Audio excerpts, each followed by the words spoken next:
Olá, muito boa noite para todo mundo. Com uma muladeira de primeira na ponteira, a comitiva novidadeira do Terra Viva DBO na TV atravessou a zona da fronteira, levando uma boiada pantaneira e, tendo dado conta do cabo dessa empreitada, está de volta para reunir a caboclada e contar as histórias vividas nesta jornada pelo sertão. E para começar então esta apresentação, a gente anuncia a prosa abrideira do dia. Por andar sempre na correria e ter a precisão de matar um leão por dia, né? E considerando ainda tudo que tem acontecido ultimamente, a gente não tinha tido tempo de comentar aqui com os companheiros e companheiras fazendeiros o balanço das exportações de carne bovina in natura em fevereiro, que foi divulgado pela SECEX, a Secretaria de Comércio Exterior do Ministério da Economia, no dia 1º de março. Pois então, cumprindo agora esta função, o caso acontecido foi que, de acordo com o relatório distribuído na praça, no mês passado foram despachadas para o estrangeiro 126.400 toneladas do produto, o que representou um forte encurtamento de 20,5% em relação ao volume que tinha sido exportado no período correspondente de 2022. Já o dinheiro recebido pelos frigoríficos brasileiros somou 613 milhões e 900 mil dólares, com um tombo ainda mais dolorido de 31%, fazendo a mesma comparação, né? E o companheiro boiadeiro, que é ligeiro nas contas, já está vendo que se a quantidade caiu acima de 20, mas o valor que o vendedor recebeu esmagreceu em mais de 30, a explicação só pode ser a queda no preço da mercadoria. De acordo com o relatório distribuído na praça, no fevereiro recentemente terminado, o produto brasileiro foi negociado pela média de 4.855 dólares por tonelada, ou 13,2% a menos do que tinha sido no segundo mês do ano passado. Passando esta numeraiada na peneira e buscando o melhor entendimento da questão, a primeira consideração a ser feita pela companheira fazendeira é que não só fevereiro, mas quase todos os meses de 2022 foram simplesmente excelentes para o Brasil no mercado. E todo mundo já sabia que não seria fácil melhorar esses resultados. A segunda questão, que merece até a maior preocupação da cadeia produtiva da carne bovina brasileira, é que este balanço ainda não foi influenciado pela suspensão da exportação para a China. A explicação é que, a partir do momento em que o embargo é declarado, a autoridade sanitária para de fazer o certificado de liberação para o embarque. Mas as cargas que já estavam com documentação pronta podem ser carregadas normalmente. E isso quer dizer que a paulada só vai ser sentida agora, no mês presente. Tendo amizade com uma turma de especialistas da melhor qualidade, a gente oferece agora ao amigo pecuarista a oportunidade de prosear a respeito das novidades do mercado com quem mais entende deste riscado, na apresentação da Conversa com o Analista. Olá a todos que nos assistem, eu sou Jéssica Olivier, sou engenheira agrônoma e analista de mercado da Scott Consultoria. Hoje eu vou comentar um pouco sobre a exportação de carne bovina in natura do Brasil e as notícias que competem a essa exportação. Bom, depois da descoberta de um caso de EB no Pará, nós tivemos todos os protocolos sendo seguidos e o resultado, a contraprova enviada ao Canadá, teve seu resultado como forma atípica. Isso já era esperado pelo mercado, uma vez que o bovino ele já era um pouco mais velho e também não se alimentava de ração, apenas de pastagem. Então, veio esse resultado e como a China já tinha feito seu autoembargo, né, o Brasil já tinha feito seu autoembargo para exportação à China, mais 4 países realizaram algum tipo de embargo contra a exportação de carne bovina brasileira. Jordânia, Irã e Tailândia fizeram um embargo em relação a essa exportação. Juntos, esses 3 países representaram em 2022 0,7% da carne bovina in natura que foi exportada pelo Brasil, totalizando aí pouco mais de 13 mil toneladas. A Rússia também teve um limite imposto quanto à exportação, então bovinos que têm mais de 30 meses provenientes do Pará não podem mais ser exportados ao país. A Rússia, ela representou também em 2022 cerca de 1,9% da nossa exportação de carne bovina in natura, totalizando aí quase 38 mil toneladas de carne exportada para o país. A previsão para a safra de grãos do Rio Grande do Sul foi o destaque no segundo dia da Expo Direto Cotrijal. E quem está preparado e ajaizado para contar as novidades é o repórter Vinícius Marra, direto de Não Me Toque, no Rio Grande do Sul.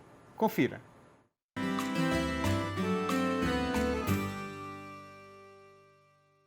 E a Emater divulgou aqui na Expo Direto os números atuais da safra de grãos aqui no Rio Grande do Sul. Esta é a segunda estimativa do ano, dados que estão muito esperados aí pelo mercado e também pelos produtores rurais. Para trazer esses dados atualizados para a gente, eu converso agora com o Christian Lemos, o presidente da Emater aqui do Rio Grande do Sul. Christian, muito obrigado por atender a gente, né? São números que acabaram de sair e mostram realmente uma redução na safra de grãos aqui do estado, devido à estiagem. Quais são esses números novos, principalmente da soja, por favor?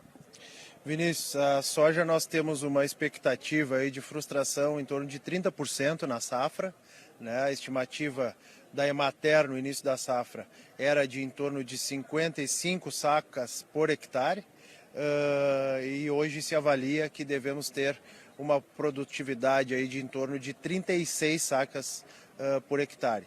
Isso é o equivalente a 30% de quebra na nossa produção em função da estiagem. Obviamente, algumas regiões o prejuízo é maior, tendo em vista que foi mais severa a estiagem, e algumas regiões o prejuízo é menor. Esse dado é um dado que contempla um levantamento feito pela Emater em todo o território do estado do Rio Grande do Sul, tendo em vista a nossa presença nos 497 municípios. São números preocupantes, mas, por um outro lado, essa estiagem não foi tão severa quanto a realizada no ano passado, né? A vista no ano passado.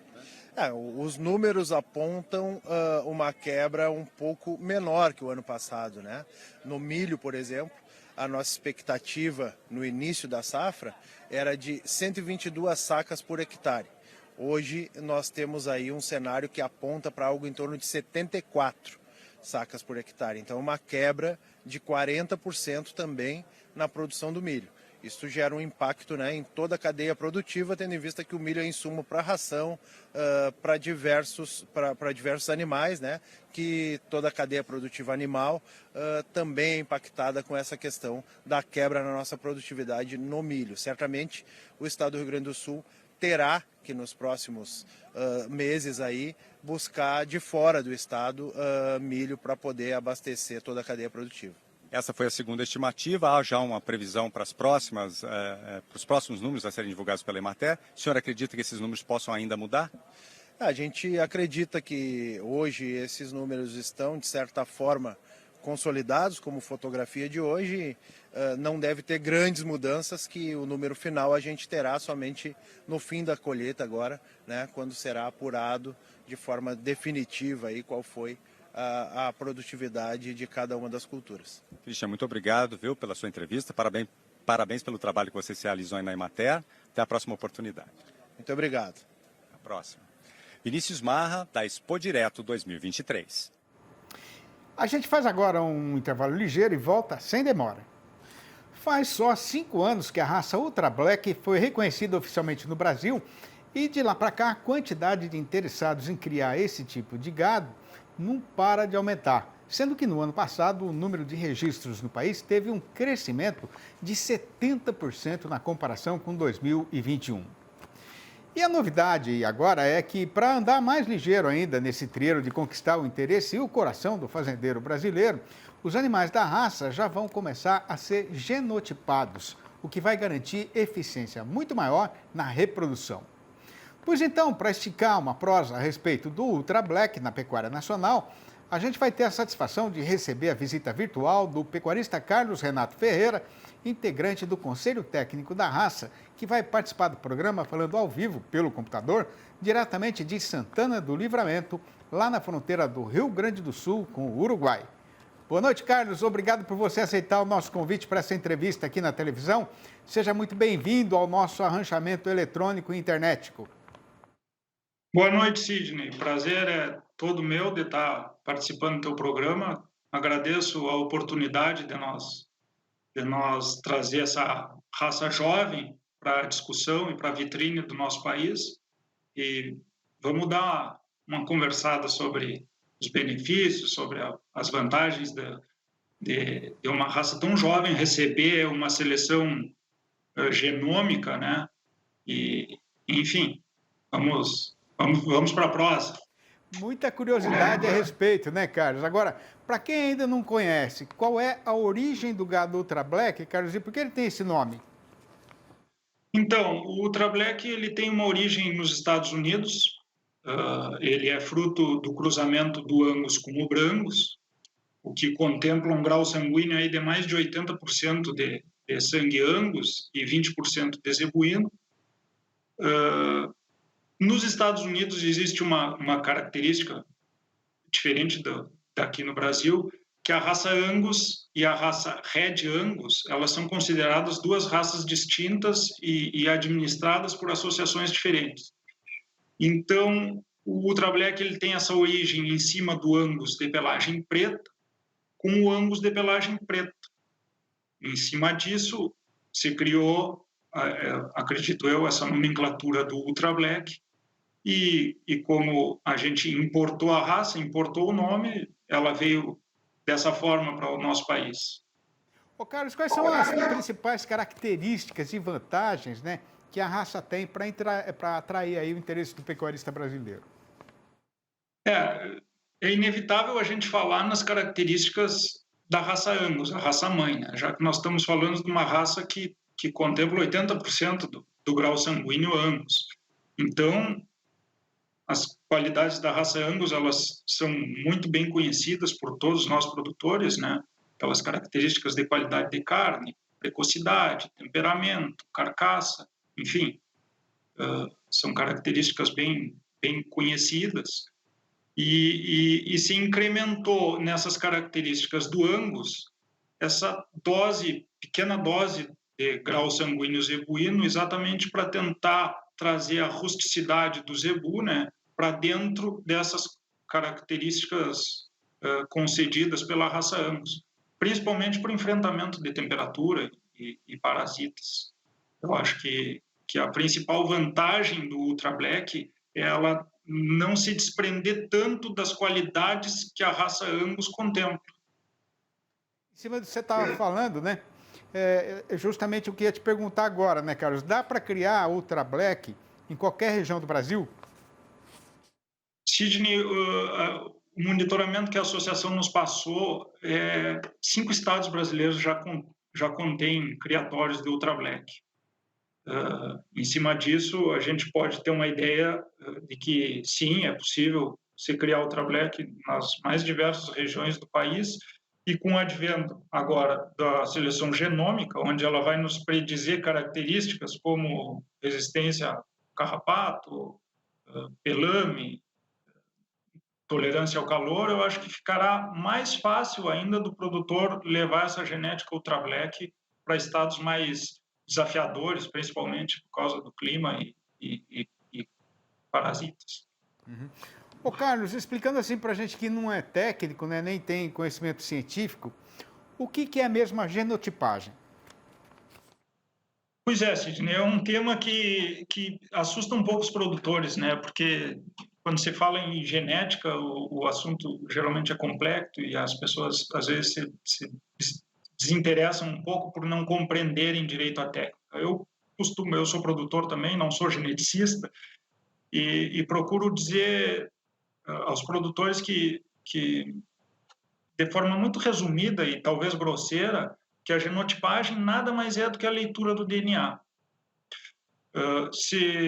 Em cima disso se encontra alguns marcadores moleculares de alto valor econômico e se vai em busca dessas características. Ô, Carlos, agora qual é a conta, né, que o pecuarista deve fazer para saber se vale a pena investir na genotipagem de seus animais? Olha, eu diria que é uma conta muito simples, apesar de não ter nenhuma fórmula matemática, porque a seleção por genotipagem ela tem um dos benefícios, né, é o fato de tu acelerar muito o processo genético. Né? Animais com 1 semana de vida podem ser coletado material biológico enviado ao laboratório e em torno de 30 dias tu tem uma régua completa de DEPs desse animal. Então, tu consegue acelerar demais o processo e tomar decisões mais acertadas. Então, talvez tentando trazer um exemplo de uma fêmea que tu terias que esperar ela entrar em idade reprodutiva para saber como seriam os produtos dela, ou a longevidade dela, ou a habilidade materna dela. Em uma semana, tu tem uma régua de DEPs desse animal, como se ele tivesse produzido já 5 animais, 5, 6 filhos. Então, tu ganha tempo, e tempo a gente sabe que na pecuária tem um custo elevado. Então, a Associação Brasileira de Angus é a responsável por receber esses materiais. Ela cobra um valor a partir de, se eu não me engano, R$115 por animal, e em poucos dias tu tens uma régua de DEPs completa daquele animal. Com certeza é uma conta altamente favorável, né? Ô Carlos, olha, queria dar os parabéns para vocês pelo trabalho que vocês estão fazendo aí, dizer que a gente é parceiro, está à disposição. Na medida em que as coisas forem acontecendo aí, liga para a gente prosear mais um pouquinho, tá bom? Grande abraço para você, um abraço para todo mundo aí, para a gauchada toda, e até a próxima. Obrigado, Sidney, pela oportunidade. Um abraço. Um abraço. E veja a seguir, tendo na mão o certificado de risco insignificante para vaca louca, que agora acaba de ser oficialmente renovado, o Brasil continua esperando urgentes providências da China para a retomada da exportação da nossa carne bovina. O Terra Viva DBO na TV volta já. Aguarde. Estamos de volta e a novidade que tem para ser contada para ajudar os companheiros e companheiras boiadeiros do país inteiro a segurar a ansiedade a respeito da retomada da exportação de carne bovina para a China é que a OMSA, que é a Organização Mundial de Saúde Animal, divulgou nesta segunda-feira, dia 6, um comunicado oficial dizendo que o Brasil continua sendo considerado como área de risco insignificante em relação à presença da vaca louca. A intenção da organização foi de tranquilizar o mercado depois da confirmação de um caso falso da doença no rebanho nacional, né? A manifestação da entidade, que é autoridade mundial em questões de sanidade, é mais um reforço no entendimento dos cientistas e especialistas no assunto de que esse tipo de ocorrência não deve ser motivo para a decretação de embargos contra a exportação dos países onde elas acontecem. Logicamente que o governo chinês tem total sabedência disso, e a reabertura da porteira do seu gigantesco mercado para a carne brasileira depende exclusivamente da sua vontade. A questão agora é esperar para ver se a atual necessidade deles, combina com a nossa urgência. Mas como ninguém tem nem ideia de quanto isso vai demorar, por medida de precaução, os frigoríficos brasileiros que vendem sua produção lá para o estrangeiro pararam de comprar e o gado qualificado para exportação está sem cotação aqui no nosso comércio pecuário. Por outro lado, com o avançamento do calendário e o pagamento do salário ao trabalhador empregado, o açougueiro está comemorando a volta da sua freguesia, ao mesmo tempo em que o distribuidor atacadista está correndo o trecho, campeando mercadoria para reforçar o estoque na câmara fria. Esta demanda atual é praticamente só para fêmeas, que já custariam mais barato, mesmo se a gente estivesse numa situação normal, Mas o caso que está sendo acontecido é que, com o tamanho da programação já tendo sido reduzido, a precisão de animais voltou a aumentar e a situação está ameaçando complicar de novo para o lado do negociante. A explicação é que, como a estação chuvosa está sendo muito generosa em boa parte do país, hoje o fazendeiro tem capim de ótima qualidade e em quantidade para sustentar a boiada na invernada e não vai querer vender por qualquer dinheiro trocado, No balanço do dia da Scott Consultoria foram registradas mudanças nas cotações em 9 das 32 regiões pesquisadas no Brasil inteiro, sendo que a arroba caiu em 5 destas praças, mas ainda subiu em 4. Em Santa Catarina, o boi aumentou para R$ 280,50 a prazo e livre do Fundo Rural. Em Paragominas, no Pará, o macho melhorou para R$ 246,50. Em Dourados, no estado de Mato Grosso do Sul, o boi avançou para R$ 258,00 e a vaca para R$ 238,50. Já no norte de Mato Grosso, o macho foi derrubado para R$ 239,50. No norte das Minas Gerais, o boi subiu para R$ 238,50. Mas na região sul, a vaca desceu para R$ 236,50. No Rio de Janeiro, o macho desandou para R$ 256,00 e a fêmea para R$ 238,50. Nas Alagoas, o boi piorou para R$ 280,50 e a vaca para R$ 274. E no oeste do Maranhão, a fêmea voltou para R$ 210,00. Depois de subir o espigão devagar para não sacrificar os animais e andar um pouco mais até avistar o casarão da fazenda do Grotão, a comitiva chegou com a boiada na mangueira da ramada bem na hora que estava aprazada. Mas, em vez de descansar, a peonada resolveu comemorar o fim da jornada com cantoria. O Zé Nogueira tirou a viola da sacola e triscou na toeira. O Tunico Pereira puxou a sanfona regateira e a alegria entrou na madrugada e só parou quando o sol anunciou o romper do dia. Foi rimando esses desejos, filosofias e dizeres cotidianos da nossa lida e da nossa vida sertaneja que eu escrevi os 4 livros da minha série Versinhos de Caipira, que foram publicados e depois espalhados pela mão dos companheiros e companheiras por todo o chão deste nosso imenso sertão.